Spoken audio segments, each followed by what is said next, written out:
truly, our hearts are full knowing that this advocacy of Sangalab is supported by our higher ups.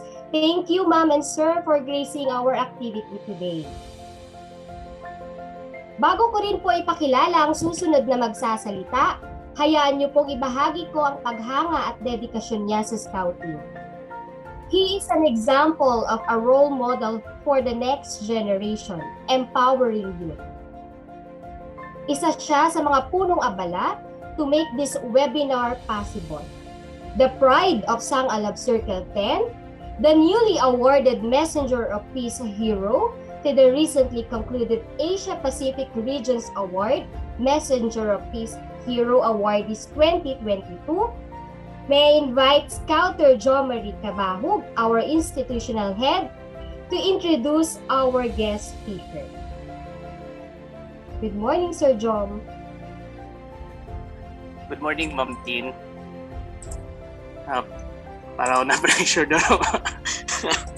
So, to present our guest speaker today, she is the Secretary of Taytay Municipal Advisory Group, Internationalism Director, JCI Sumpintik, current Taytay Municipal Cooperative Development Officer, Taytay Public Information Office Staff, Secretary from University of the East Alumni Association, UE Kapitbisig Alumni Association Past President, Secretary for Finance Council of Young Leaders of the Philippines, and former President of University of the East Student Council, none other than Miss Rina, Lorraine C. Cabug.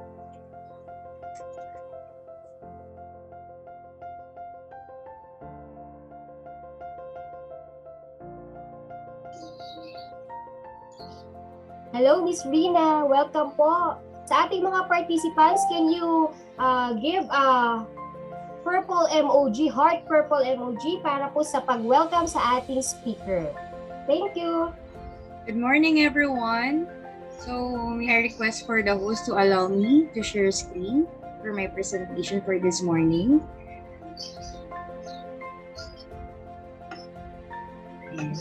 I am now the host. To begin with, I would like to extend my gratitude to San Mateo Municipal Rover Scout Mission Circle 10 Sangalab, Messengers of Peace Philippines, Ginayang National High School, Mali Elementary School, Ginayang National High School Senior Scout Movement for this wonderful webinar series, Take the Lead, Youth Leadership, and Women Empowerment.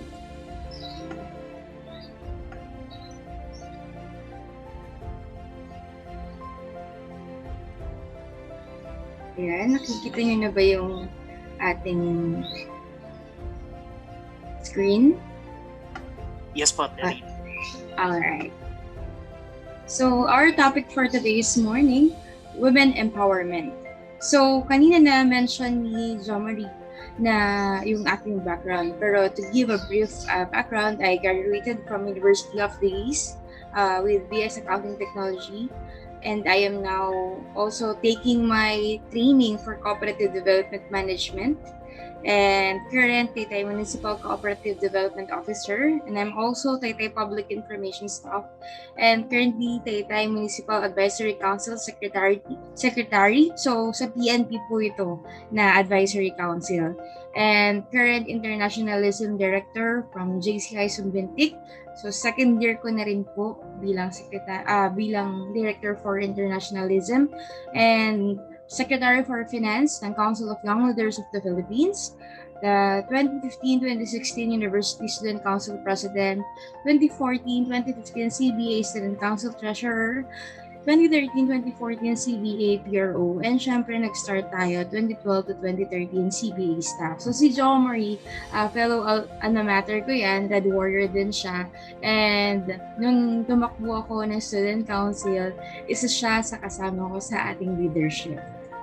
So, let's talk about women. So, gusto ko makita sa chat box natin, for you guys, sa lahat ng participants natin, para sa inyo, ano ang babae?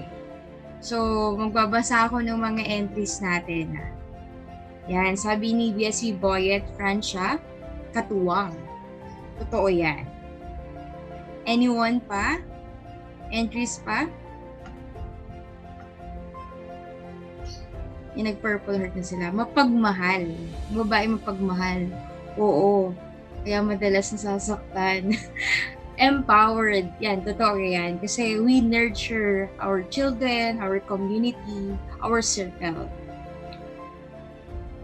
Last two, ayan, palaban. Siyempre, pag babae, palaban. At matapang.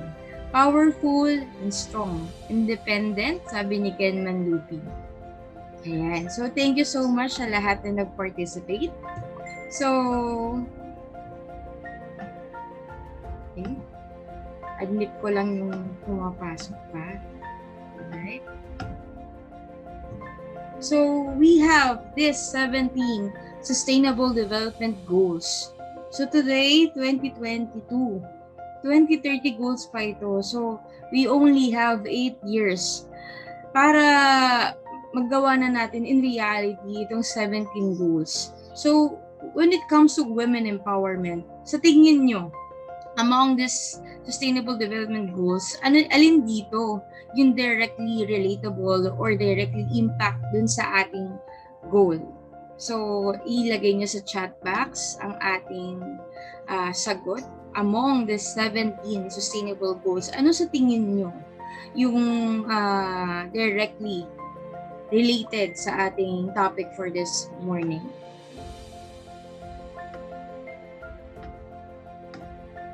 Number 5, gender equality. And, so tama, isa yon. May isa pa. Siyempre kung may gender equality, nire-recognize din natin yung inequalities. So, directly din ang number 10, reduce inequalities.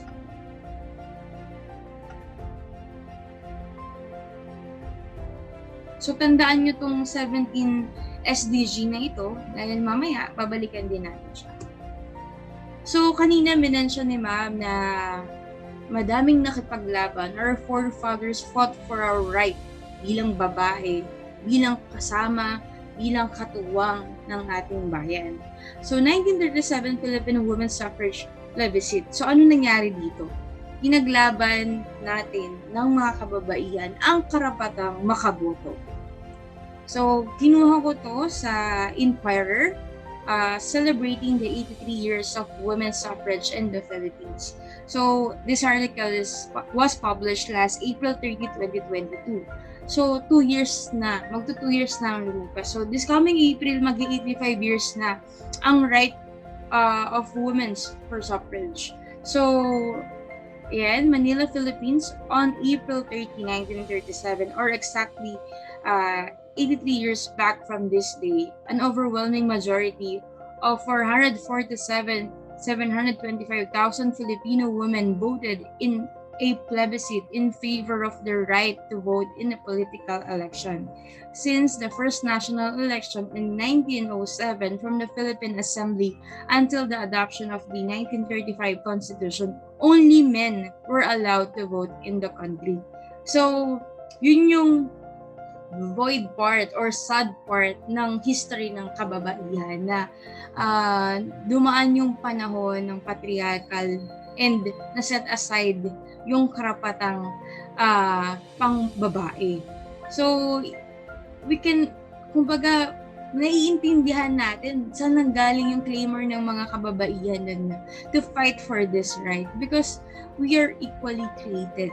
Kumbaga, we have also our rights. So mamaya we will discuss that kung somehow paano na-empowered yung first batch of women leaders ng ating bansa.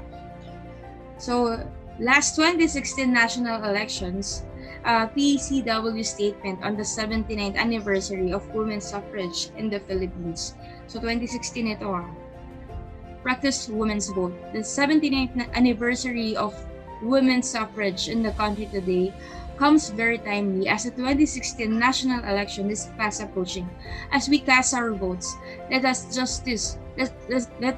give justice to the women and men who work hard for this women's right to suffrage, not only through exercising our right to vote, but actually showing our force through the women's vote. So ito record to. Recent Commission on Election COMELEC data revealed that of the 54.3 million registered Filipino voters, 51% doon ay babae.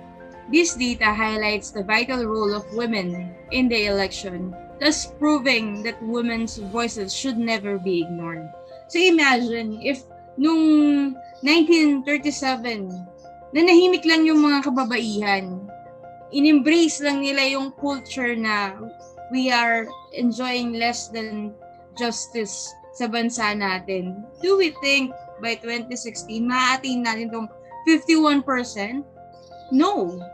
So, minsan kailangan lang kasi ng isang igniter to change, to make that move and make it happen. So, the question is, how do we empower women? So, kayo ba? From the participants, I want to know, how do you empower women? Kasi we all have experiences. Kung ikaw, babae, you have your mother, a friend, kapitbahay, a colleague. So, sa inyo, sa participants, how do you empower women? Ayan. Support them in their undertakings. Yes, that's number one, supporting them. And that's priceless. Why? Believing in the potential of every woman makes it different. So not everyone is a believer. So, kumbaga para kang nag-invest on something na potential pa lang. And giving them confidence and trust, boost them, their egos, and also syempre their confidence towards the goal. Yan, sabi ni Ma'am, equality in society. So yan, SDG goals talaga, how to empower women. So, may short steps ako on how to empower women. So, number one, kanina diniscuss ni Ma'am na yung mga rights natin, the bawsi. Number one, know your rights as a woman. On the 1987 Constitution of the Republic of the Philippines, Article number 3, Bill of Rights, Section 1, no person shall be deprived of life, liberty, or property without due process of law, nor shall any person be denied the equal protection of the laws. So, ibig sabihin, iaas lang natin yung sarili natin. If we are enjoying this privilege, are the women enjoying this also? If not, there is a problem in the system. And that's what we are changing. Sa tingin nyo ba yung pinaglaban before ng forefathers natin na makaboto, tapos na? Hindi pa. Kasi right now, until now, and that's the sad reality, meron pa rin tayo na-experience na inequalities. And that's why sa SDG goals natin, part pa rin siya because it's still rampant, still existing. Maybe on the private firm, government firm, in everyday life situation, may encounter pa rin natin sila. So, how do we change that? Kailangan maging habit siya. Kailangan mag-ignite muna ng interest and then there's a commitment. Kapag may commitment na kasi magiging habit na yan. When it comes to habit, magiging culture na siya. Kung yun ay magiging practice natin, magiging part ng best practices natin, eventually, mamamold pa natin ng mas magandang society. Again, hindi lang isa. Dapat lahat. Makababae ka man o lalaki, we should aim to protect each gender meron ng ating society.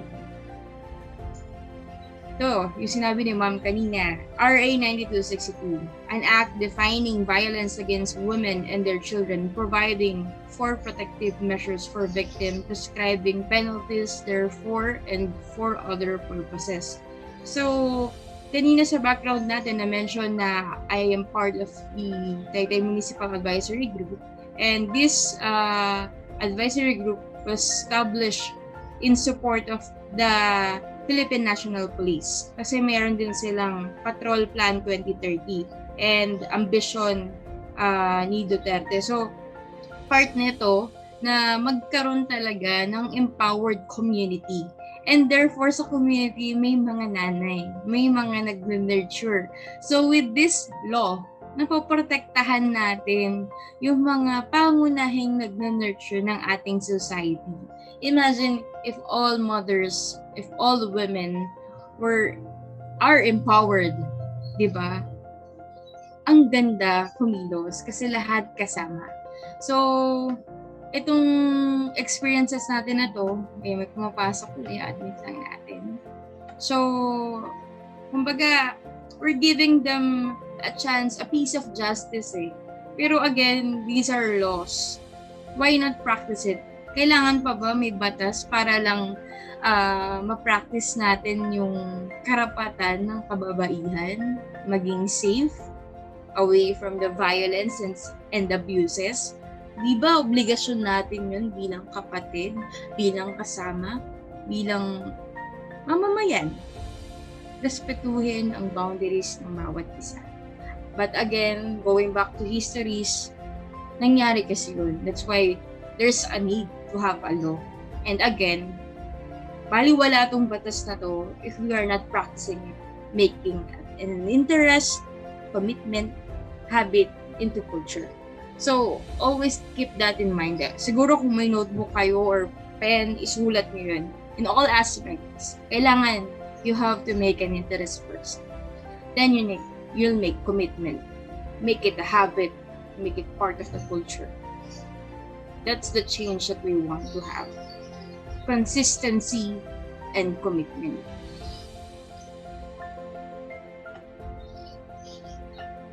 So, yan, baka may naisip kayo na sabi nyo, bakit babae lang? Ba't wala ang lalaki? Knowing our rights doesn't mean men has fewer rights than women. So, kanina minention natin yung sa Bill of Rights. Na-explain na rin natin why we have these laws. Because it's very rampant. Sad to say, nagna-number 1 po ang Rizal sa rape cases natin. And it's a repetitive report. Kumbaga, kailangan may malawakang panawagan at pagkilos to avoid this. Why? Imagine mo, abuse yung kapitbahay mo, na-abuse yung mga bata dyan. To replicate eh. Hindi naman lahat nag-a-avail ng services to be helped and makabalik uli sa system natin.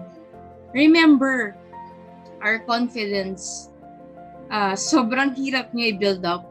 And somehow, minsan, may isang tao talaga aiming to break that confidence and you start again from zero. What important is, you start. You want to start again. So, the emotional damage ng mga nare-rape, ang hirap. Sobra. That's why, kaya kanina pinasulat yung steps natin for this. Kasi, after this seminar, I want all of us to be part. Take charge na ingatan ng bawat isa. So we don't know who's the next victim. Minsan, kapag nasa bahay tayo or someone na emotionally attached tayo, na verbal abuse na pala tayo, physically abuse na pala tayo, naisip lang natin, ay hindi, baka pagod siya. Ay hindi, ngayon lang yan, mababago ko yan. Those are red flags. We need to admit it. Why? We need to draw the line. The more kasi na pinagbibigyan natin na, ay okay lang pala sa kanya, nasasaktan ko na pala siya, pero nandyan pa rin siya. So, kailangan natin maalis yun. Why? Just to let them know na mali ito. Oo, we can understand everything na, kasi out of love, pwede yun. Pero for the society, hindi mo napapansin, habang dala-dala mo yung burden na yun, nare-replicate mo din pala sa iba. Naipapasa mo pala, nahahawan mo din pala yung iba without knowing it. Kasi minsan magagawa mo na rin siya. Na, ay hindi, inintindi ko nga yung kanya eh. Ba't ako hindi niya ako maintindihan? Those are red flags. And we need to draw a line for that and make it stop. It's a decision. Ito, hindi lang to for women. It's for everyone. If you're feeling abused, naramdaman mo na abuse ka, na nasaktan ka, you need to make it stop. Because number one, we protect ourselves. But then again, we have brothers and sisters, and then we need to look for each other. And that's the very good example of empowerment. We feel safe. That's why we aim for a common goal.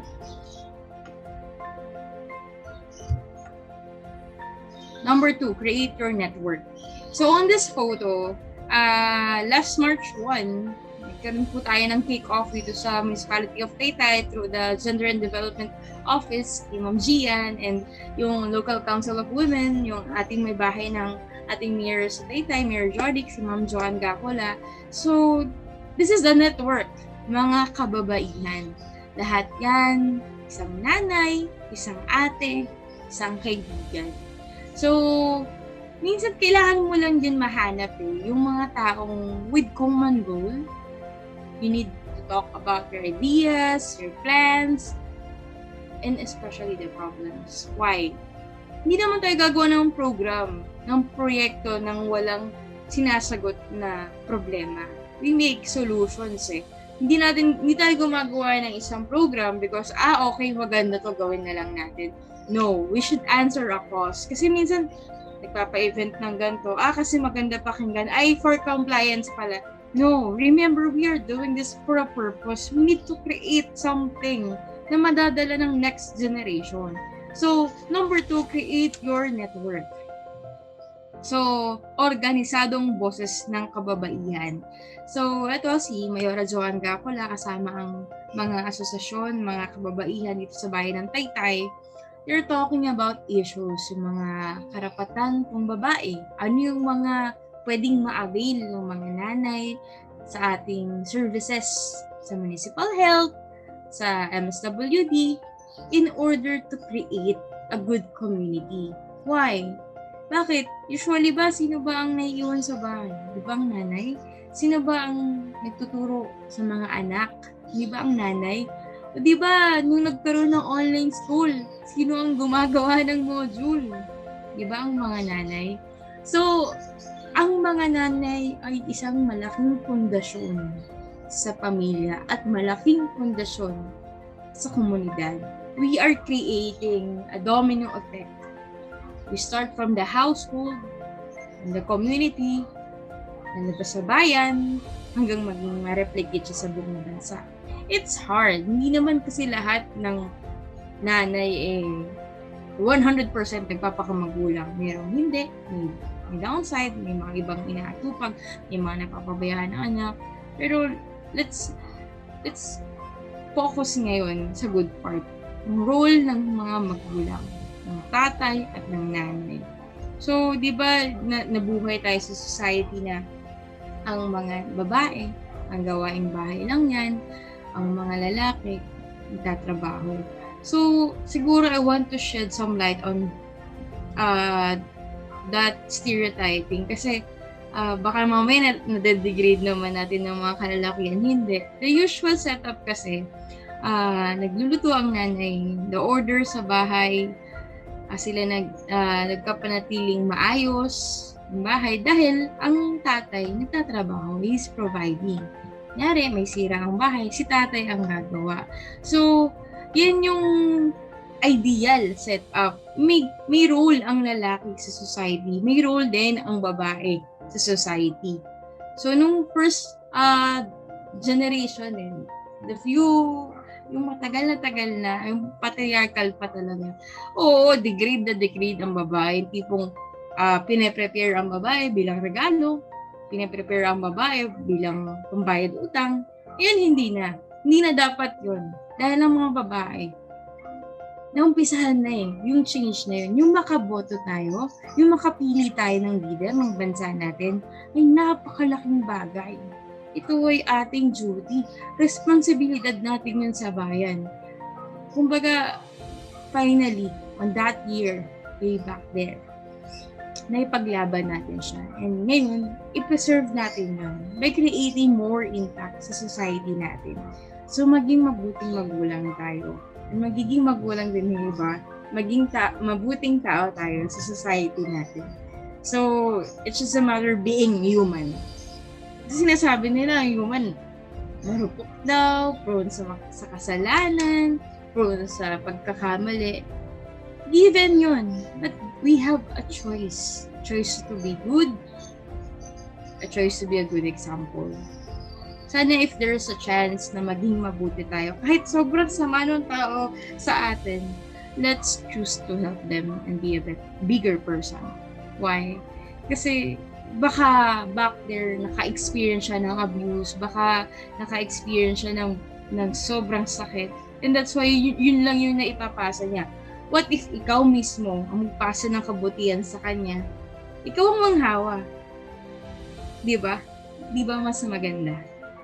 Mahirap maging ganon, lalo na kung sobrang niyurakan ka niya, pinakitaan ka niya ng mali, pinahiya ka niya, pero baka lang gumana. Hindi ko sinasabing 100% sure yun na magpakita kayo ng kabutihan, magiging mabuti din sa inyo.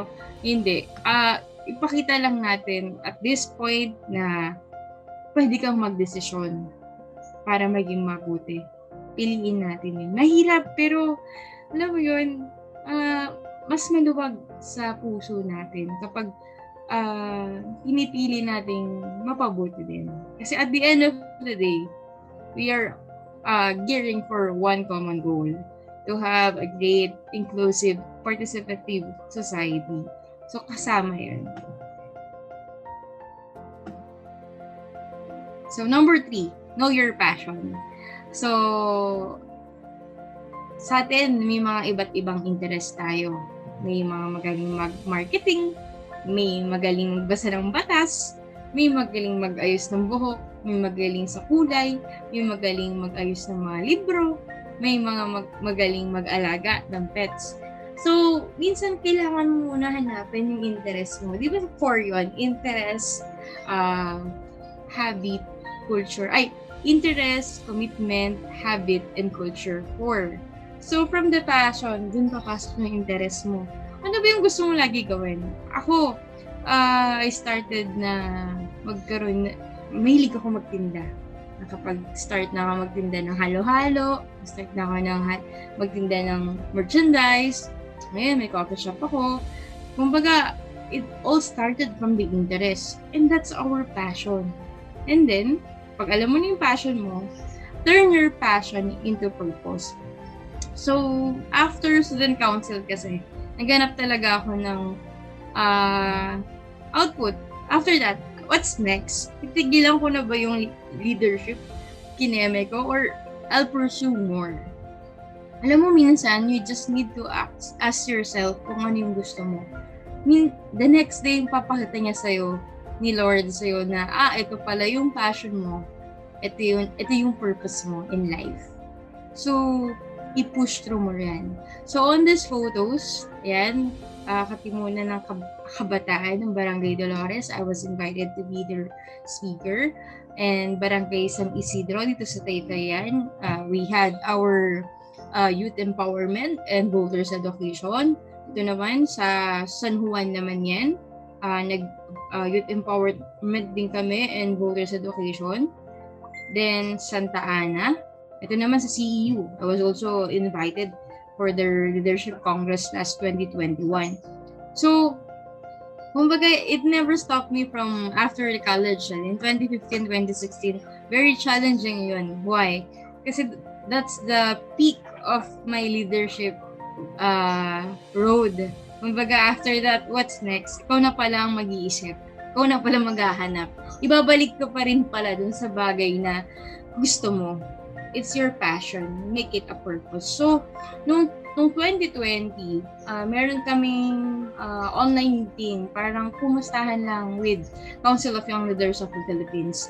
So, sabi nila, Ate Rina, for the next year, anong flagship yung gusto mo? Sabi ko, oh my God, parating na yung national election. So, ito yun. I am built for this. Let's have a voters education. So before we started dito sa bayan, sa Taytay, nag-report muna tayo sa national organization natin, which is the Council of Elders of the Philippines. So, doon nabuhay yung boto ng kabataan. So, umikot tayo. I am from the national leg, supposedly. Pero, since sa LGU ako nag-work, kinapitalize ko din yun to reach out different barangays. We have 5 barangays dito sa Taytay, and successfully, naikot naman natin yun for the voters education. So, ito, re-report ko lang. Yan, we create an impact. Umiikot tayo eh. We use also our network from different organization. Yung uniform ko na yan, from the Taytay Municipal Advisory Group. So, may makikita kayo police. So, in line with the PNP Patrol Plan 2030, we also creating empowered youth. So, dun nila ni-request na, Miss Rina, baka naman pwede mo umpisahan na yung katipunan ng kabataan kontra droga at terorismo. So, sabi ko, we have the SKs na ating network din. So, sabi ko, refer from the federation, and then support ko na lang din yung cost na yun. At least, we are creating more impact on the network that we have. So, sipin nyo, napagtahi-tahi natin yung different organization into one action. So, nag-start from Council of Young Leaders of the Philippines, Boto ng Kabataan, through the partnership naman ng advisory group, and then with the SKs. Ngayon, established na yung KK natin sa lahat dito sa bayan ng Taytay. So, accomplishment yun ng society to have one. So, number 5 is create an impact. So, yung ni-report ko sa inyo kanina, di ba, out of the curiosity, out of the suggestion natin na magkaroon ng boto ng kabataan from across Luzon, Visayas, and Mindanao, nag-focus ako sa Taytay para, alam mo yun, this is my time to go back to my hometown and help them and create the impact that we are creating across the Philippines. So, nakakatuwa kasi nung nag-ignite itong movement na ito, we were able to have a satellite registration desk, 14 sa Mindoro, 13 sa Davao Occidental, 8 sa Iloilo, 3 sa Pangasinan, 2 sa Davao del Sur, 1 sa Rizal, yung sa Taytay. And the goal is to have them registered. Oo, na-empower mo na sila. Oo, alam na nila yung karapatan nila to vote. But again, they need to be registered. You know what? Ano yung naging challenge namin through this pandemic? Limited capacity lang lagi ang COMELEC. We have, lalo na sa mga alert level 2 and 3, dati quarantine stops pa naman, JCQ. So, 200 lang per day ang kaya. So, with that, hindi pa rin tayo nawalan ng pag-asa. We still pursue our goal. Our common goal is to have them registered. Again, Boto ng Kabataan has to ask for faces to empower, to register, to know the candidates, and for the day of the election, to vote. Why? Para sa youth empowerment, if you're not aiming the turnout of the registered youth na makaboto talaga, para saan yun? Ibig sabihin, hindi successful yung youth empowerment, yung voters education mo, kung hindi mo din sila mapapaboto. We are not using this para iboto mo si ganito, iboto mo si ganyan. No. The moment na ma-empower mo sila na you have the right to vote, it's very powerful. Why? It will replicate. Pag araw ng botohan, pupunta ka sa prison, ma, pa, boboto ako. Sama ka ba? O active pa naman yung kanilang sasama sila. We are voting not just for ourselves, but for our country. So, yung bilang ng registered natin, successfully, ito buong effort to ng boto ng kabataan across the Philippines. Iloilo, 14,480. Mindoro, 7,580. Davao Oriental, 6,400. SM Rosales, Pangasinan, 1,036. Davao del Sur, 316. Taytay Rizal, 314. Barangay Barong-Barong, Pangasinan, 218. Manawag, Pangasinan, 56. Total na natulungan natin from our boto ng kabataan help desk is 30,400. Hindi ba malaki yun?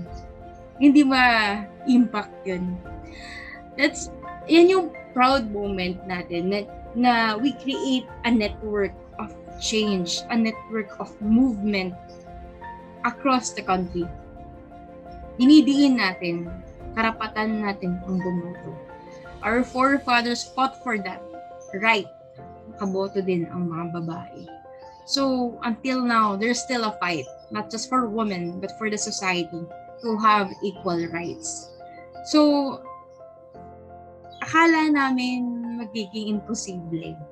This is just the phase 2, the phase 3 of boto ng kabataan movement. Kumbaga, we were successfully invited all presidential, senatorial candidates on the forum last year. So, we are now going for the phase 4, which is the actual voting. Malapit na. Papunta na tayo dun. So, with the 30,400 turnout of the newly registered youth voters, this is a success story for me and for the organization. Kasi, dumating yung time na ang laki nung demand sa work and sa advocacy mo. So, parang on that phase, hindi na rin ako nakatulong masyado on the next leg. Pero, nakita ko yung report na to. This is our group. This is our organization. Remember, we have our own strengths and weaknesses. We just need to admit which is which and capitalize it into our advantage. Why? If you can motivate people, women around you, imagine, magiging madali na lang. Sila na yung magiging drivers ng goal natin. Yung goal mo, possible goal din ng mga kasama natin. And it's a good domino effect. These numbers are real. Data-driven success. Yan yung meron tayo.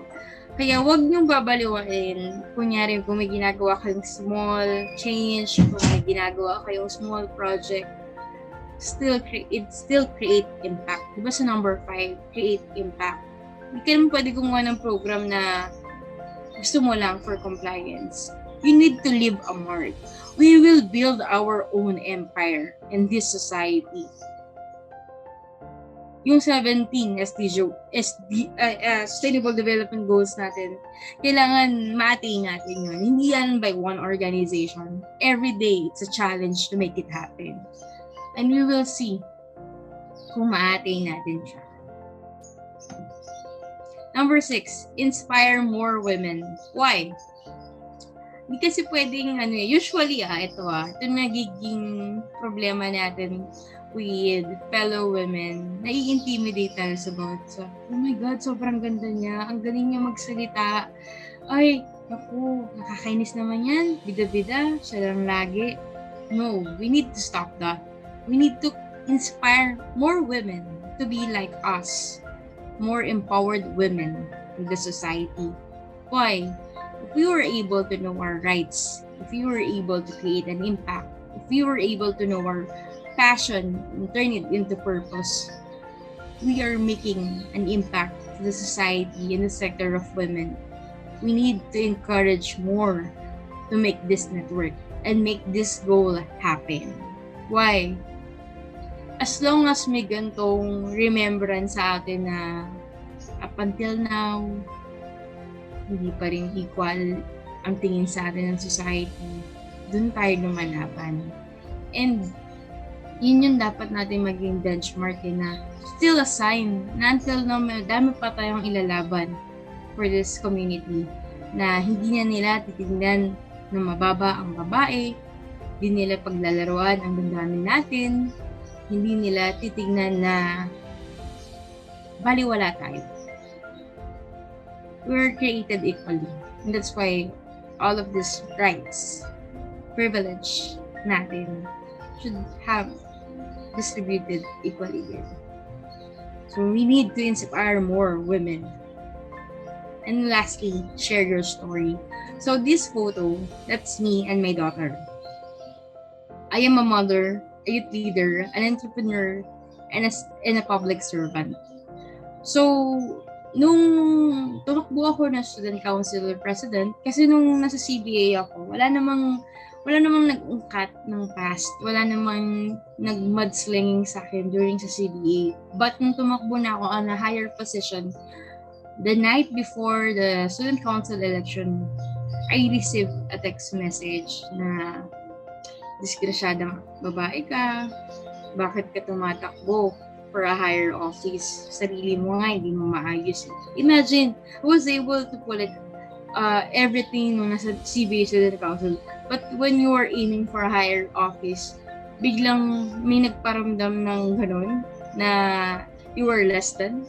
No, your past doesn't define your future, your experiences. You learn from them a lot. So this is my daughter. She's already 11 years old. I'm solo parent na, going for 12 years. And I'm still here. Empowered, aiming for change, creating an impact, serving my advocacy, and being a public servant. I am exploring everything that I can have in this timeline. Why? You need to learn, expand your horizon, explore it. You only have one life, diba? YOLO. Pero, guided and calculated risk. So, for us to live and to empower more women, you need to share your story. Your wins, your losses, your uphill battles. Kasi sometimes sharing your story inspire them. Ay ate, nakaka-relate ako. I've been there. Niridicule ng society and they judge you for the wrong things that you do. But at the end of the day, it's still you who choose yourself, stand up, and fought for your advocacy, for your purpose, and for your passion. Working in a government office is exhausting, at the same time, inspiring. Because that's my passion. Minsan nakaka-drain yung passion dahil you're doing it para sa bayan, because you owe yourself na this is your dream, di ba? Yun yung kapalit. You have to suffer. But those sacrifices has a meaning. They're teaching you something to be stronger in the near future. Para the next time na ma-encounter mo yung problem na yun, you are wiser enough and experienced enough to handle those concerns. Sometimes your weakness will be your advantage in a certain situation. You just need to handle it properly. And you need to believe in yourself. That's why you need to share your story. Kasi minsan, mamaya, out of the 100 participants here in the Zoom meeting will be the next leader of our society. Hindi masama maging magulang. Maging mabuting magulang tayo. Maging kapatid. Ako ay isang nanay, isang ate, isang kapatid, isang kaibigan dito sa ating bayan. So, let's not stop giving more positivity vibes in the society. Let's create that impact. We make change work for women. Thank you. That's all for the webinar for this morning. So, yan, I'll return